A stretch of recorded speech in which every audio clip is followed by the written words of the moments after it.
तो hello engineers, कैसे हैं आप सब। आप देख सकते हैं हमारे ट्रेनीज़ कॉन्टूर लेवलिंग परफॉर्म कर रहे हैं और ऑटो लेवल की सहायता से कर रहे हैं ये काम, है ना। तो अभी मैं दिखा रहा हूँ आपको कि कैसे करते हैं कि वीडियोज़ में कि कैसे इन्होंने ये पूरी प्रोसेस परफॉर्म करी है। बट टिल नाउ आप देख सकते हैं कुछ इस तरीके की प्रोसेस चल रही है हमारे साथ।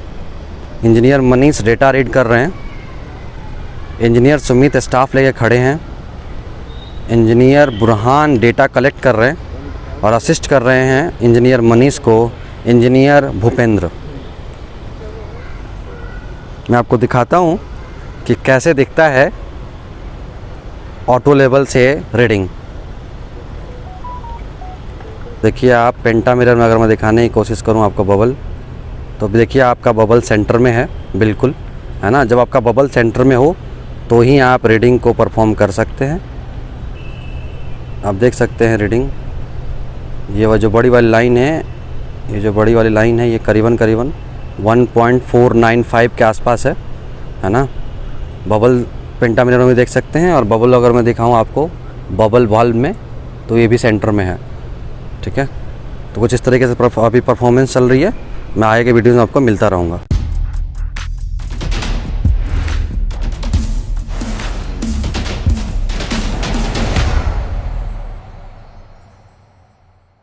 हेलो सिविल इंजीनियर्स, मैं Himanshu, corporate trainer of civil Guruji Noida branch. आज हम लोग आ गए यहाँ पे कंटूर लेवलिंग परफॉर्म करने के लिए। पहले बार हम ये जानते हैं क्यों करना है हमको कंटूर लेवलिंग। देखिए कंटूर लेवलिंग प्लानिंग का हिस्सा होता है, मतलब जो भी आप ड्राइंग वगैरह देखते हो ये इसके पहले की क्रिया है जो करते हैं, ये पहले का एक्शन है जो लिया जाता है ऑन द साइड। ये छोटे मोटे प्रोजेक्ट के लिए नहीं है, जहाँ आप पूरी की पूरी टाउनशिप बिल्ड कर रहे हो उसके लिए अपन कंटूर लेवलिंग परफॉर्म करते हैं। सबसे पहले क्या करते हैं कि हमको एक्चुअली इससे फ़ायदा क्या हो जाता है कि हमको ये देखने को मिल जाता है कि हमारे ग्राउंड पे किसी भी तरह का नेचुरल एडवांटेज और डिसएडवांटेज है क्या, है ना। नेचुरल एडवांटेज मिल रहा है तो भी हमको समझ में आ जाएगा, और नेचुरल डिसएडवांटेज है वो भी समझ में आ जाएगा। अपन को कंटूर लेवलिंग परफॉर्म करनी पड़ती है। हमारे इंजीनियर्स ने किया है, हम उनसे भी जानेंगे कि उन्होंने कैसे परफॉर्म किया है।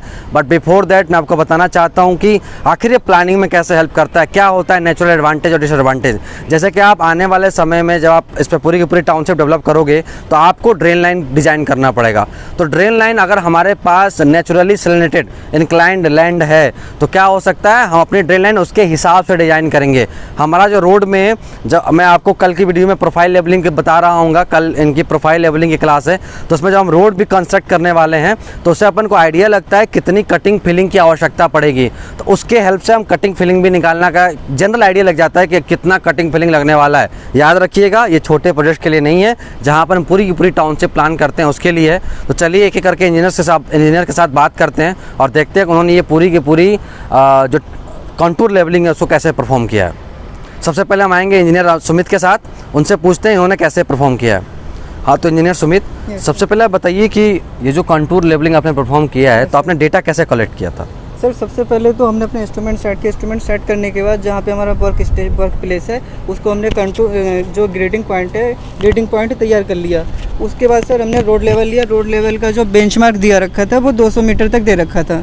तो हमने सबसे पहले अपना स्टॉप बेंचमार्क पे रखा। बेंचमार्क पे रखने के बाद हमने उसकी रीडिंग ली। हमारी जो रीडिंग है वो BS होगी, यानी बैक साइड होगी सर, क्योंकि पहला रीडिंग है वो। तो हमारा जो बैक साइड आया उसे वो 1.44 मीटर आया।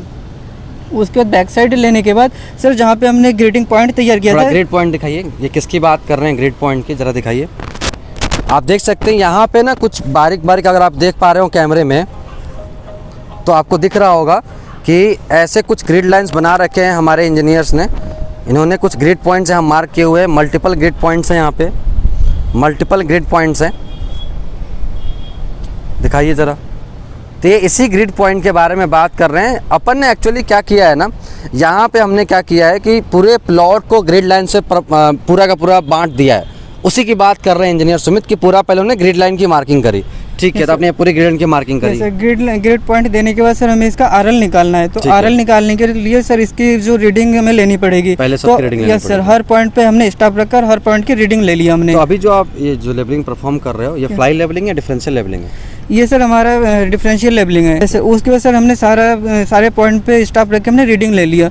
रीडिंग लेने के बाद सर इसकी RL निकालनी पड़ेगी हमें। बताइए कि ये जो आप पूरी की पूरी कैलकुलेशन करने वाले हैं क्या आप इसको किस मेथड से करने वाले हो? सर इसको हम राइज एंड फॉल मेथड से करेंगे। ठीक है, तो चलिए इसके बारे में तो हम बाद में बात करेंगे।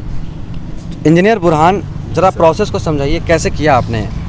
इससे पहले तो जब हमें ये प्लॉट जो है ये हमने 10 बाय 10 साइज़ का जब लिया है और हर एक 2 मीटर के बाद जब हम इसकी मार्किंग की है चुनाई के साथ। अब हमें ये जो है हर एक पॉइंट का जो RL है वो निकालना था। उसके पहले जो हमने है लेवल ट्रांसफ़र किया रोड से और वहाँ पर जो है बेंचमार्क उसको वो जो है उसको RL ट्रांसफ़र किया और वहाँ पर जो है BS ले बैक साइड ले ली। उसके बाद जब हमने बैक साइड ले ली तो उसके बाद जो है क्योंकि हमें इस पॉइंट का जो है RL लेना था, इसके बाद जो हमने इसका इंटरमीडिएट साइड किया। तो हर जहाँ पर भी जब ये पॉइंट्स जहाँ बने तो हमने उनका इंटरमीडिएट साइड लिया है। तो लास्ट में जो है हमने इस ग्रिड के बाहर जो है एक 4 साइड रीडिंग ली। तो हमने जो है उसको जितनी भी जो रीडिंग्स आई है इंटरमीडिएट साइड की, उनकी जो जितने भी रीडिंग्स आए स्टाफ पर वो एक टेबल में बना लिए और फिर हमने उसकी कैलकुलेशन करके rise and fall bye rise and fall method से हमने सब चीज़ का RL पता चल गया है सर। ठीक है, तो इसके बाद हम इंजीनियर मनीष से बात करेंगे कि उन्होंने पूरी प्रोसेस कैसे परफॉर्म की।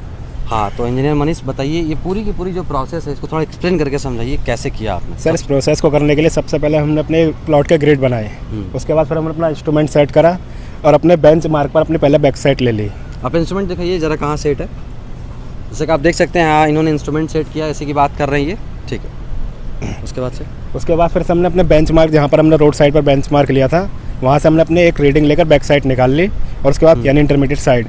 उसी के बाद इस तरह से हम अपने सारे ग्रिड की IS लेते गए, बाहर हमने एक 4 साइड ले लिया जिसकी मदद से हम राइज एंड फॉल मेथड से हम इसका RL निकाल सकते हैं। तो एक्चुअली होगा क्या, जैसे ही RL निकलना शुरू हो जाएगा तो अपन को ना एक जनरल आइडिया लगने लगेगा कि क्या ये जो लैंड है क्या ये बिल्कुल फ्लैट है। ये हम कैसे पता चलेगा? जो हमारे RL आएंगे ना उनके दशमलव के तीसरे स्थान पे, मतलब एमएम्स में कुछ ना कुछ डिफरेंस दिख रहा होगा जनरली। तो इससे अपन को समझ में आया कि अरे ये मतलब अपना जो लैंड है पूरी की पूरी फ्लैट है। अगर ऐसा नहीं होता, अगर कुछ हमको डिफरेंस दिखता मीटर्स में, तो समझ में आता कि हो सकता है अपना हमारा जो लैंड है वो किसी पार्टिकुलर एंगल पे इंक्लाइंड है या फिर कहीं किसी एंगल पे उठा हुआ है।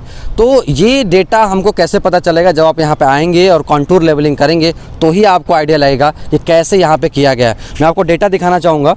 इन्होंने कुछ इस तरीके से डेटा बनाया हुआ है, पूरी की पूरी ग्रिड लाइन की जो भी इन्होंने डेटा यहाँ पे लिखा हुआ था, ये पूरी की पूरी ऐसे लिखे हुए हैं। आप देख सकते हैं कि इन्होंने कुछ इस तरीके से डेटा यहाँ पे डेटा लिखा हुआ है। सबसे पहले इन्होंने BS लिखा हुआ है जो कि 1.445 है। फिर ये सारे जितने पॉइंट्स है सारे IS हैं और एक जो लास्ट पॉइंट है ये FS है इनका है 1.510। तो पूरी डेटा इन्होंने बना रखी है और इसी डेटा के हेल्प से ये पूरी की पूरी कैलकुलेशन करने वाले हैं। कैलकुलेशन आपको कुछ करके दिखा देता हूँ, फिर मैं अगले वीडियो में मैं प्रोफाइल लेबलिंग के बारे में बता रहा हूँ, कैसे रोड जब कंस्ट्रक्ट होती है तो प्रोफाइल लेबलिंग कैसे परफॉर्म करते हैं, उसके बारे में आपको अगले वीडियोज़ में बताऊँगा। बने रहिए वीडियो में, मैं आपको कैलकुलेशन बता देता हूँ। देखिए, सबसे पहले हमको BS लेना पड़ा। दिख रहा है? सबसे पहले हमको BS लेना पड़ा। मान लेते हैं आपका BS आया 1.2 मीटर। अब BS वहीं लेते हैं जहाँ बेंचमार्क होता है, जिसका RL आपको पहले से पता होगा जो कि है 100 मीटर। इसके बाद से आप लगातार IS लेते चले जाओगे, 1.3, 1.2, 1.4 जो भी आए। उसके बाद से आपकी लास्ट रीडिंग होगी वो होगी 4 साइड, वो मान लेते हैं आपका 1.5। तो हम जो आप इंजीनियर्स के मुँह से आपने सुना कि हम राइज एंड फॉल मेथड से इसको सॉल्व करने वाले हैं। तो कैसे पता करेंगे राइज, कैसे पता करेंगे फॉल? अगर वैल्यू आपकी प्लस आती है तो राइज कहलाएगा और वैल्यू माइनस आती है तो क्या कहलाएगा? फॉल। मैं किससे पता करूंगा प्लस माइनस? तो सबसे पहले क्या करेंगे, बैक साइड से IS को माइनस करेंगे, फिर IS से नीचे वाला IS को माइनस करेंगे, फिर इस IS से इस IS को माइनस करेंगे, फिर इस IS से इस FS को माइनस करेंगे। जो भी आपकी वैल्यू जाती चली जाएगी, अगर प्लस में आएगी तो राइज में लिखेंगे, अगर माइनस में आएगी तो इसको फॉल में लिखेंगे। तो उसके बाद जो RL निकालने का फॉर्मूला होता है, वो होता है ओल्ड RL प्लस राइज और फॉल। मतलब क्या, आपका ओल्ड RL कितना था? 100 था, प्लस अब राइज आएगा तो आंसर तो प्लस में लिखोगे, कोई बात नहीं है, 1.2 जो भी आया आपका। लेकिन अगर फॉल में आएगा आपका तो आप डेटा कुछ इस तरीके से लिखोगे, 100 प्लस माइनस 1.2, तो क्या हो जाएगा 100 माइनस 1.2, और जो भी आपका डेटा आएगा वो फॉल में आएगा। तो कुछ इस तरीके से आप RL निकाल सकते हो। आई होप आपको ये कैलकुलेशन समझ में आया होगा। आई होप आपको ये वीडियो इन्फॉर्मेटिव लगी हो। अगर ये वीडियो इन्फॉर्मेटिव लगी है तो दोस्त चैनल को सब्सक्राइब कर लो, लाइक भी कर सकते वीडियो को। अगर कुछ भी डाउट है तो प्लीज़ कमेंट कर देना, मैं उस कमेंट का ज़रूर आंसर करूँगा। धन्यवाद।